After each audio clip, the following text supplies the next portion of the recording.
Oke, jadi sebenarnya juga saya belum terlalu pede untuk mengikuti kegiatan AXCR ini, mengingat juga masih banyak pertanyaan yang ada di benak saya yang belum terjawab, gitu kan? Seperti apa kegiatannya, pola pergerakannya seperti apa, pembacaan tulipnya seperti apa. Tiba-tiba saya sudah ada di Thailand, seiring perjalanan kontainer datang, mobil keluar, wah itu semakin jadi itu.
Bersama dengan tim-tim dari Indonesia lainnya yang menjemput mobil balap mereka, tim Dexy juga menjemput mobil balap mereka, yaitu si Cenil.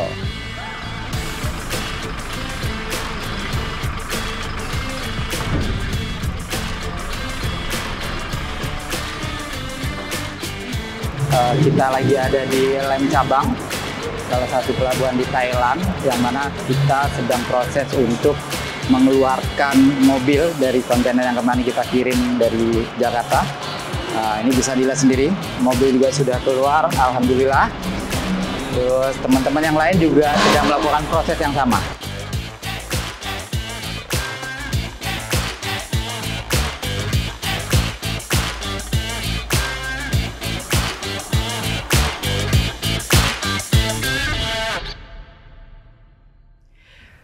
Sebelum berangkat ke Thailand, kita juga melakukan beberapa uji coba di sirkuit Tembong yang ada di Serang, yang bertujuan untuk mengecek kesiapan mobil yang pertama, endurance-nya seperti apa, setting suspensinya seperti apa. Nah, di situ kita uji coba dengan keadaan kontur dan medan yang kita rasa itu hampir sama dengan di Thailand. Nah, pada saat uji coba itu kita melakukan beberapa running dan Om Chris juga mencoba untuk mengikuti kegiatan itu. Dan hasilnya setelah beberapa kali uji coba di situ, Om Chris merasa kurang bisa beradaptasi untuk kegiatan itu. Memang juga nggak bisa kita salahkan Om Chris juga. Memang keadaan di dalam kendaraan sendiri, yang mana Om Chris itu akhirnya duduk di kursi belakang, itu memang areanya tidak terlalu luas, sehingga ada banyak keterbatasan ruang yang membuat Om Chris dengan posturnya itu kurang bisa enjoy. Jadi setelah kita berembuk, Om Chris akhirnya memutuskan untuk membatalkan keikutsertaannya. Di situ kita koordinasi lagi untuk mengisi kekosongan. Akhirnya diputuskan Om Japra yang mengisi kursinya Om Chris. Ketika Om Chris nggak bisa ikut dan tugas itu diserahkan pada saya, ya merasa gimana gitu ya. Senang iya, bercampur. Ini harus benar-benar bisa saya jaga gitu. Amanah ini harus benar-benar saya bisa gantiin posisi Om Chris. Ya harus semaksimal mungkin.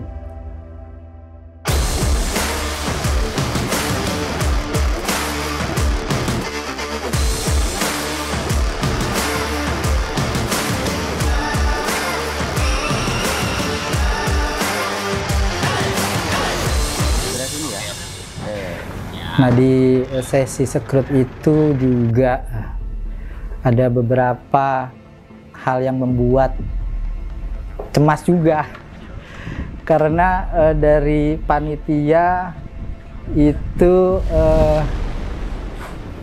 merasa ada bagian dari arm kita yang tidak sesuai spesifikasi untuk kelasnya. Di kaki mobil kita kan ada yang upper armnya diganti, ternyata ada beberapa yang bilang nggak boleh karena kita turun di kelas T2 kan.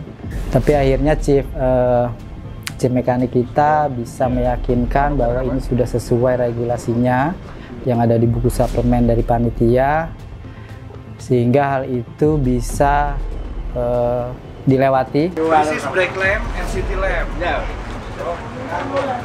So that lamp is what for? Function. The function. Yeah. What is the function of the auxiliary lamp? Yeah. Hal yang di luar perkiraan, rupanya harus ada penambahan lampu di bagian belakang, karena memang ternyata setelah pada saat balap itu debu yang ditinggalkan setelah mobil lewat itu sungguh tebal. Jadi lampu yang diwajibkan dipasang itu adalah gunanya untuk menandakan apabila mobil di depan berhenti, di dalam kepulan debu itu masih terlihat oleh mobil di belakangnya.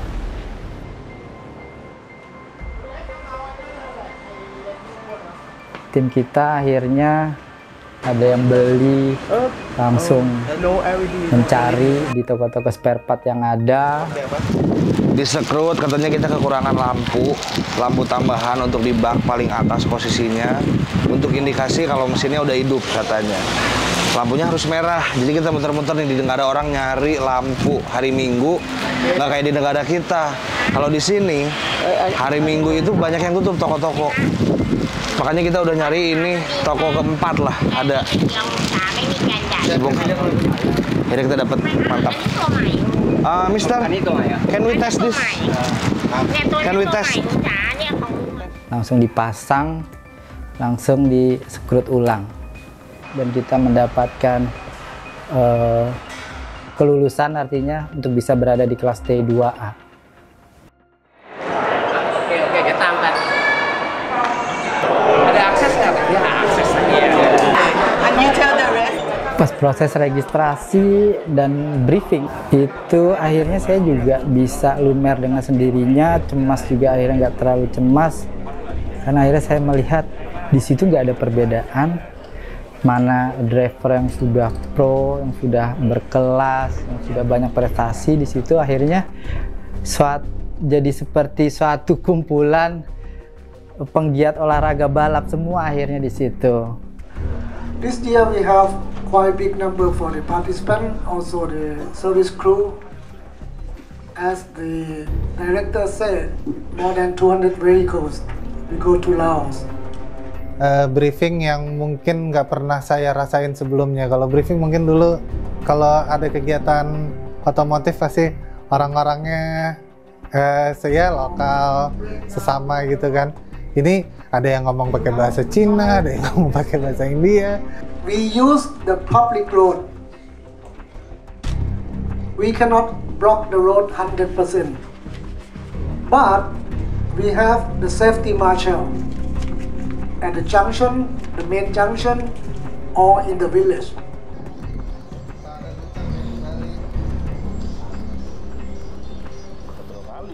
Jadi media kan dapat roadbook sendiri. Dengan roadbook itu kita bisa ambil akses-akses beberapa spot yang bisa kita dapat. Dan panitia juga emang udah bilang, kalian itu cuma bisa menentukan 2 spot paling nggak per hari. Karena pergerakannya mobil rally kan juga cepat gitu-gitu. Takutnya kita momennya malah nggak dapat. Jadi emang nentuin kalau kita ngambil dari titik ini, kita misalkan ngambil berikutnya di pit stop, atau justru kita passing pit stop. Many holes, banyak bolongan. Turunan.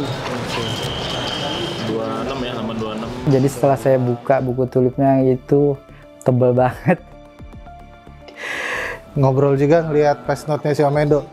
Paste note-nya kita tuh udah lumayan tebel. Paste note-nya Omedo lebih sama tebelnya, tapi itu per hari. Sedangkan kita dapat dengan satu buku itu untuk 6 hari. Omedo setiap hari dapat buku yang sama tebelnya tuh kayak kita.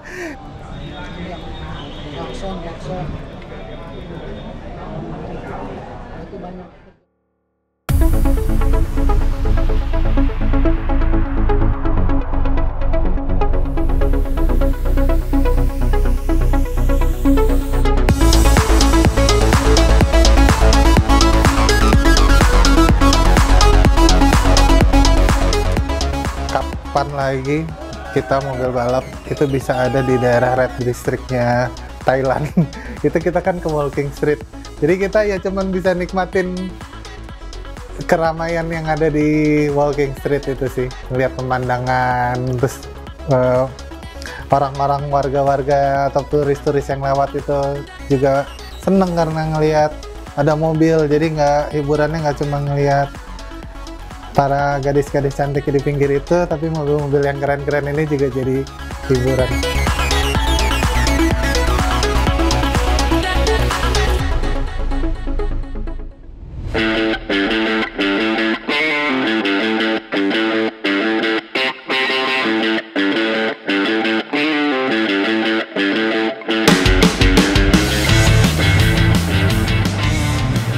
Hari yang dinanti telah tiba. Leg pertama dari 6 leg yang harus dilalui telah menanti. Berhasilkah tim melalui leg ini tanpa kendala?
Go. 180 dos ya.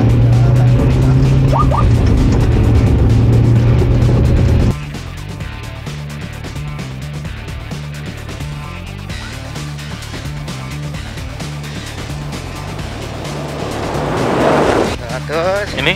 oke, kanan Oke. kanan. Oke, cek 70 slide line. Oke, yes. Cek 430 masih lurus. Kosen jalan turun lubang. Nah, di leg pertama itu saya baru penyesuaian ya, jadi pembacaannya seperti apa. 200. Kalau dari sisi saya navigasi itu luar biasa capeknya, karena saya harus dijaga, harus dituntut untuk bisa fokus. Itu di leg pertama kita sempat mengalami kesasar karena sulit sekali ketika mobil dalam kecepatan tinggi, kemudian visual yang terlihat itu akhirnya sama semua. Benar. Coba ya. Kita sampai 140 ya. Terus kok betul. Masih bisa lurus ya. Nggak bisa. adanya kanan atau kiri? No? Iya benar. Nanti kita muter balik aja. Balik lagi ke sana. Terus lagi.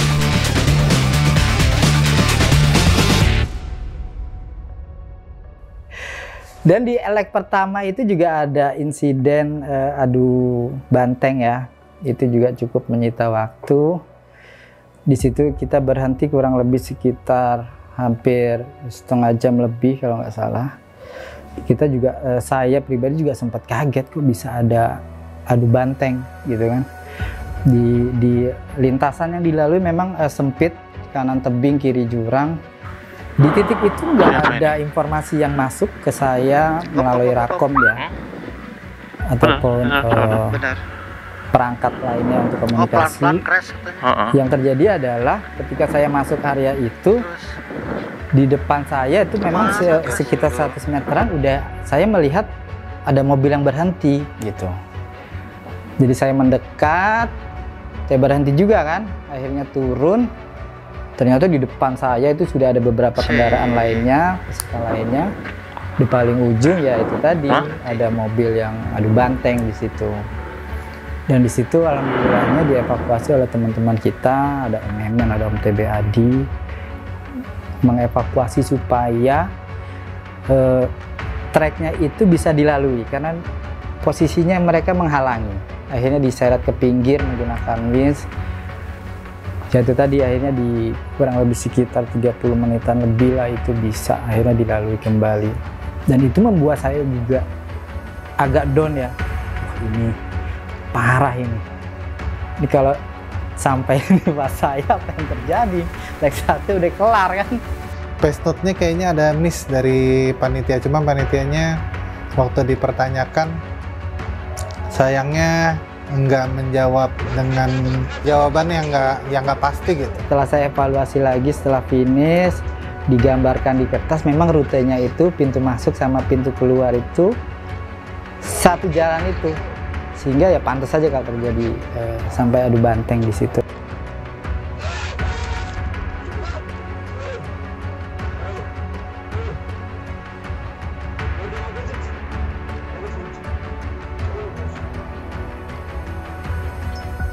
Banyak peserta yang komplain ke panitia, ini membahayakan. Memang ya rupanya ya itu tadi, pintu masuk dan pintu keluar di area itu ya di situ yang terjadinya adu banteng itu. Alhamdulillah kita bisa lewat tuh, karena kalaupun kita lagi apes ya pasti seperti tadi, karena mobil datang itu yang satu mau masuk, yang satu mau keluar.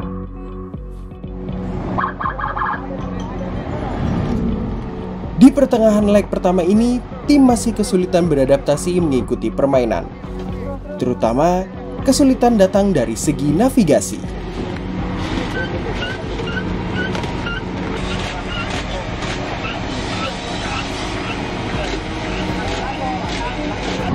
Ini baju siapa nih? Pinjam dulu ya.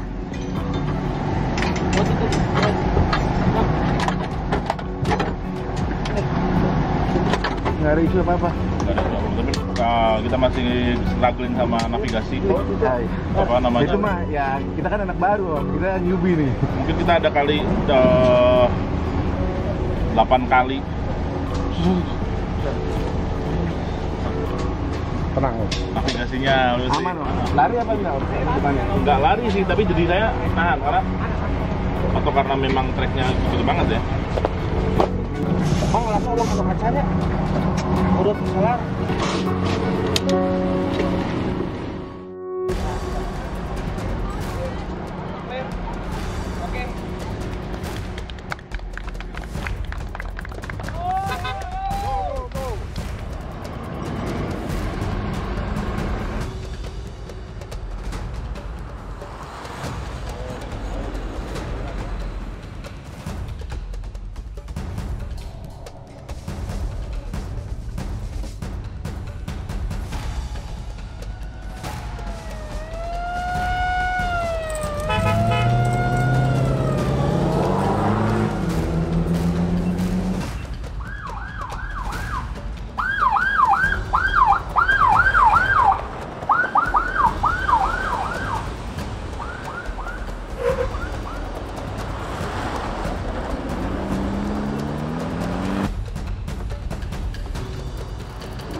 selama kita nunggu tuh, yang selalu kita tunggu adalah tim Indonesia kan Om. Jadi tiap tim Indonesia lewat, kita selalu dada-dadain, dan mereka selalu notice kan kita pakai bajunya biasanya DXC yang warna orange, atau ini mereka tahu lah bajunya kita kan. Jadi tiap itu mereka selalu klakson juga balas karena kita sambil dada-dadahin. Nah terus ada satu momen tuh yang lucu, kita lagi dada-dadahin, waktu itu yang kebetulan yang lewat Om Jaya kan. Tiba-tiba Om Jaya berhenti, saya pikir karena saya dada-dadahin dia berhenti. Terus saya suruh lanjut gitu kan ke jalur yang benar. Ternyata Om Jaya berhenti dulu, terus saya samperin. Pas saya samperin ternyata Om Jaya lagi ini di dalam lagi debat sama navigator. Saya pikir karena saya nyapa dia dada-dada dia berhenti gitu mau ngajak ngobrol.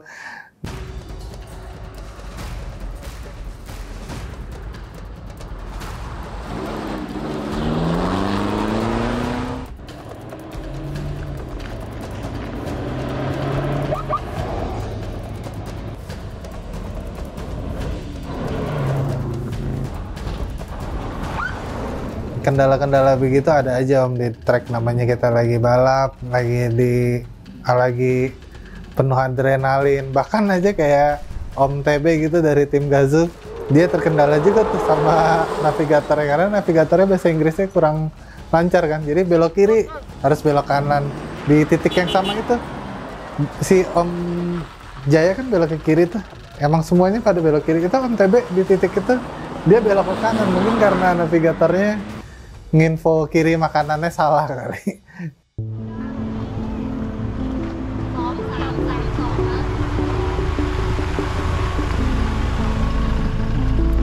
Welcome.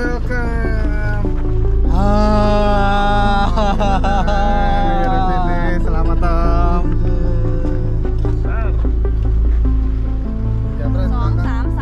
Di sebelum pit stop itu mungkin kita kesasar cukup sering, tapi cuma sebentar. Tapi cukup sering, ada 6 atau 7 kali tuh kita kelewatan cross junction. Tapi di setelah pit stop, kita ada satu titik yang kita hampir 30 menit tuh muter-muter di daerah itu, beberapa mobil bareng-bareng karena nggak ketemu jalannya. Nah, tapi setelah kita coba beberapa titik, akhirnya ketemu jalurnya lagi, kita bisa attack lagi.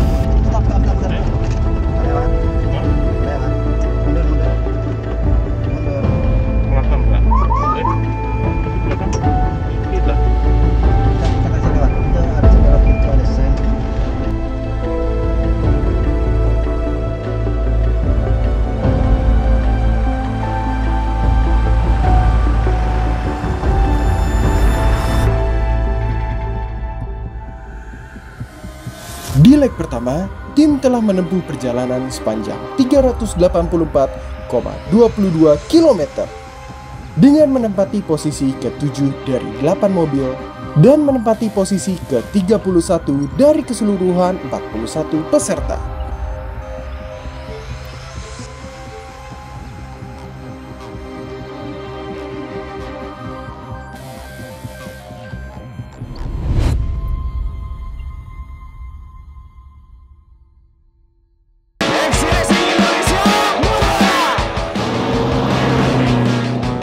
Tadi udah dapat terima nasibnya, cuma di tolak warga.